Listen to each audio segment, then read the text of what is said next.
Bismillah ar-Rahman ar-Rahim. Louange à Allah, Seigneur des mondes, et paix sur ses prophètes, sur Zacharia, et sur son fils, le noble Yahya. Voix contemplative. Il était une fois, dans les terres bénies d'Al-Quds, un vieil homme à la barbe blanche et au cœur rempli de lumière. Son nom était Zacharia, alayhi salam. Chaque jour, il entrait dans le temple pour enseigner la parole d'Allah. Mais dans son cœur, il ressentait une douceur mêlée de tristesse, car il n'avait pas d'enfant. Un soir, dans le silence de la nuit, Zacharia leva ses mains vers le ciel et dit d'une voix tremblante: « Ô mon Seigneur, mes os sont affaiblis, ma tête blanchit, mais jamais je n'ai été malheureux en t'invoquant. Accorde-moi un enfant, Seigneur, un enfant qui te serve et qui garde la lumière après moi. » Pause.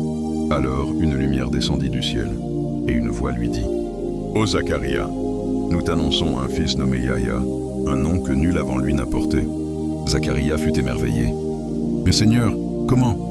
Ma femme est stérile et je suis si vieux. » Et Allah répondit: « Rien n'est impossible pour moi. » Voix plus joyeuse.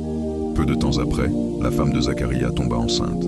Et un jour, elle mit au monde un enfant au visage paisible et au regard lumineux. Ils l'appelèrent Yahya, un nom venu du ciel. Dès son enfance, Yahya aimait la solitude, la prière et le livre d'Allah.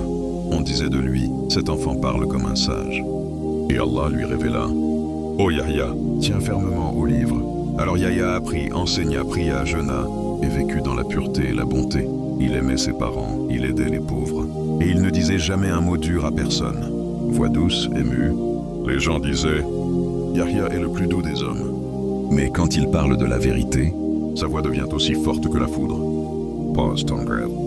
Un jour pourtant, une grande épreuve arriva. Le roi du pays voulait épouser une femme qu'Allah avait rendue interdite pour lui. Les gens dirent: « Allons demander au prophète Yahya ce qu'il en pense. » Et Yahya répondit sans peur: « Ce mariage est haram.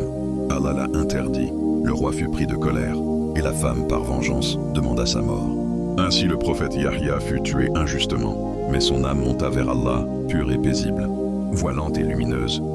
Et Allah dit dans le Coran: « Et la paix soit sur lui, le jour où il naquit, le jour où il mourut, et le jour où il sera ressuscité vivant. » Surat Maryam 19:15. Voix douce, conclusion inspirante.